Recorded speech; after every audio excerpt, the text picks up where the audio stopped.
Pemirsa, terima kasih pian masih bersama kami. Berita selanjutnya mengabarkan DPRD Banjarmasin menggelar rapat lintas komisi menghadirkan Dinas Penanaman Modal, Wan Pelayanan Satu Pintu, Badan Pengelola Keuangan Pendapatan, Wan Aset Daerah, serta instansi lainnya terkait kada jadinya Mall Pelayanan Publik yang sebelumnya diwacanakan pemerintah Kota Banjarmasin di lantai dasar Mitra Plaza di Jalan Pangeran Antasari, Banjarmasin Tengah.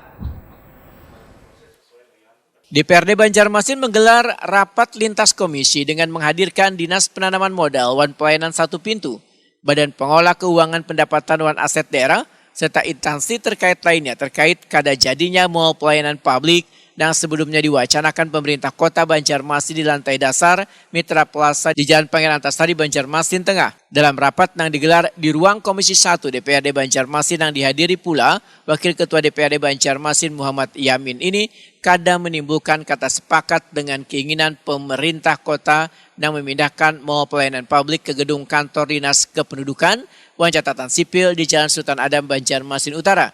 Karena wakil rakyat di DPRD Banjarmasin tetap mempertahankan di lokasi semula. Ketua Komisi 1 DPRD Banjarmasin Muhammad Faisal Haryadi wetakuni Prima TV jelang tengah hari Rabu 1 Februari 2023 memedahkan pihaknya kada sepakat dengan rencana Pemko Banjarmasin untuk memindah pembangunan Mall Pelayanan Publik dari gedung Mitra Plaza Banjarmasin lantaran kada hanya halamannya luas hingga bisa menampung ratusan kendaraan untuk parkir serta tempatnya sudah sangat representatif. Politisi Partai Amanat Nasional ini pun menegaskan walaupun pemerintah kota sudah memiliki desain di tempat yang baru, namun pihaknya kada bisa langsung menerimanya. Jadi memang kami menunda kenapa tidak setuju di sana, artinya kan pada saat kami melakukan persetujuan di Mitra Plaza itu, karena memang pertama adalah tempat, karena tempatnya letakkan di tengah-tengah kota, kemudian secara utilitas, fasilitas, kemudian akses juga paling mudah, karena kalau MPP ini kan melakukan kemudahan bagi masyarakat.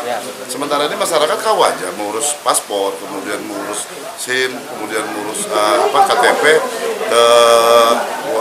ke instansi terkait. Namun kan belum ada yang menjadi satu. Nah, inilah momentum sebenarnya kan pada saat MPP sehingga akses itu menjadi alasan utama kita kenapa harus letaknya di Banjarmasin Tengah lah. Kadang-kadang sehingga seluruh Banjarmasin dari ujung ke ujung bisa lebih nyaman.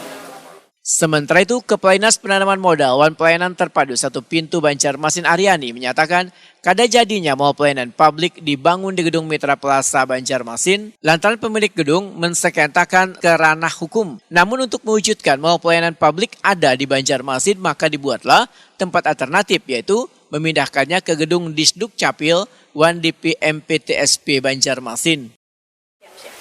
Pak Dewan katanya PT tidak menyetujui kepindahan itu, kalau menurut Pian kayak apa? Kalau hemat saya itu lebih apa ya, sifatnya itu mungkin kehati-hatian Dewan. Ya. Nah, tapi kalau target kita sebenarnya harus di 2023 ini harus terlaksana MPP tersebut. Jadi tetap mau dipindah gitu Pak Dewan, bagaimana? Kita melihat dulu bagaimana perkembangan ke depannya. Mudah-mudahan PT Kim itu juga ada kesepakatan lagi dengan pemerintah tempatnya, maka akan tetap di Untuk usaha yang dilakukan oleh Buan Sampian ke PT Kim sudah gimana Pak? Nah, itu bagian aset Aset yang tahu lah.